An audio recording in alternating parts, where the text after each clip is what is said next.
This is the Dollemore Daily, and I'm Jesse Dollemore. Let's talk about Rand Paul.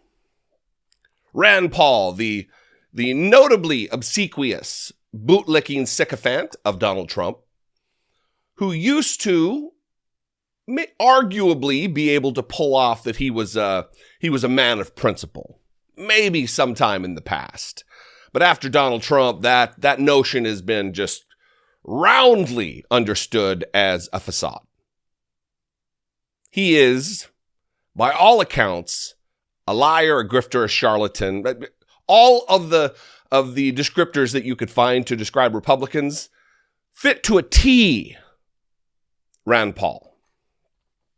A few days ago, a tragedy struck, a natural disaster, struck Kentucky, Commonwealth of Kentucky, his home state. They're saying that upwards of maybe over 100 people will have died when it's all said and done. Who knows how many millions or billions of dollars will be a part of this terrible occurrence. And listen, I'm going to talk about some things here, and I want it to be on the record right away that they need help. The people of Kentucky need federal assistance. If you think about the world in terms of only Republican Democrat, you're missing out. One, I think your empathy gland is broken. But there are plenty of decent people who live in the state of Kentucky who did not ask for this, and they are suffering unduly. And the federal government is in a position to, and it is their responsibility. It is we, the people, our responsibility to make things better there as much as we can. Some things are beyond the influence of money and assistance and federal aid, but we need to do what we can where we can. That being said, Rand Paul, the senator for Kentucky, has roundly rejected the call to help other Americans in other areas of the country after natural disasters, which is strange. And I'm going to talk about 3 instances of that just in recent years, with Hurricane Maria, Hurricane Harvey, and Superstorm Sandy, I believe is what they call it. He said no to all attempts to give aid. And then when the tornado struck, tragically, he wrote this letter. I hold in my hand a letter from Rand Paul on United States Senate letterhead dated December 11th. Dear President Biden, Rand Paul writes, last night and early this morning, devastating storms swept across multiple states, including Kentucky. A single tornado from that system may have been on the ground for over 200 miles, and a large swath of the Commonwealth has been severely hit. As the sun comes up this morning, we will begin to understand the true scope of the devastation. But we already know of the loss of life and severe property damage.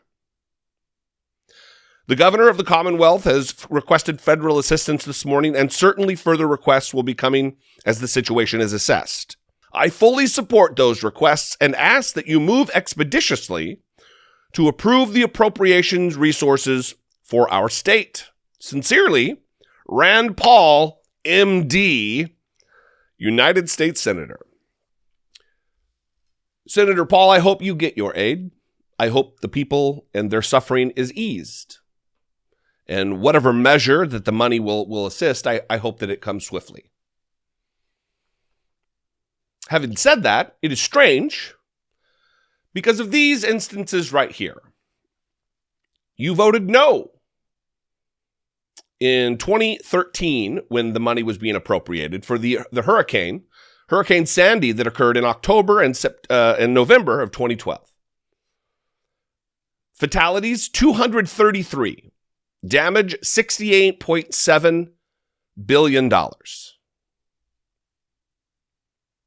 And you voted no. Hurricane Harvey, August and September of 2017, the storm tore through. 68 direct fatalities and 39 indirect fatalities in Houston, if you remember that storm. $125 billion lost in damages. You voted no on federal assistance.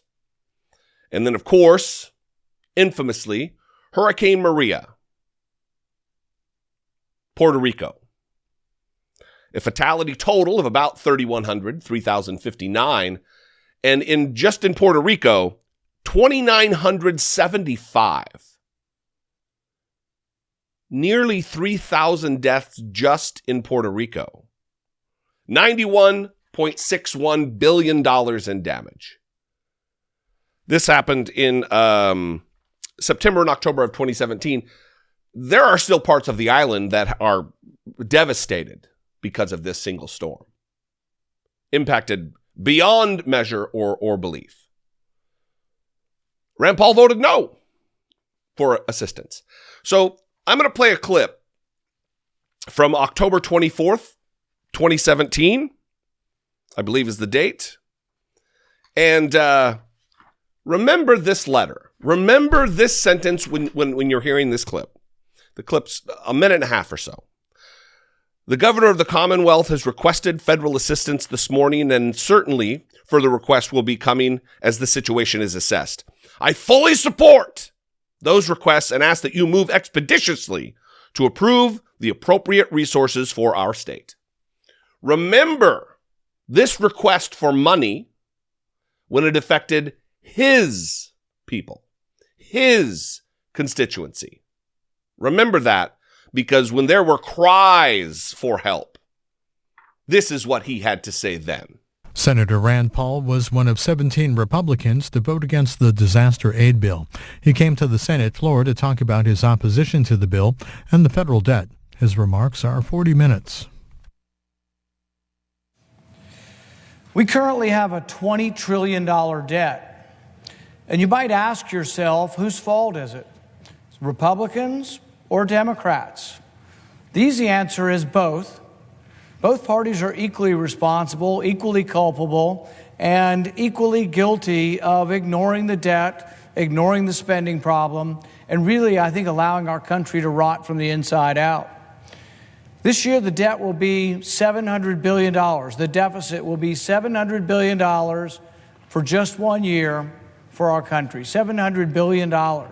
We borrow about $1 million a minute. Under George W. Bush, the debt went from $5 trillion to $10 trillion. Under President Obama, it went from $10 trillion to $20 trillion. It's doubling under Republicans and Democrats. So right now, we're in the midst of another spending frenzy. Now, people will say, well, we're spending the money for something good. We're going to help those in Puerto Rico and those in Texas and those in Florida.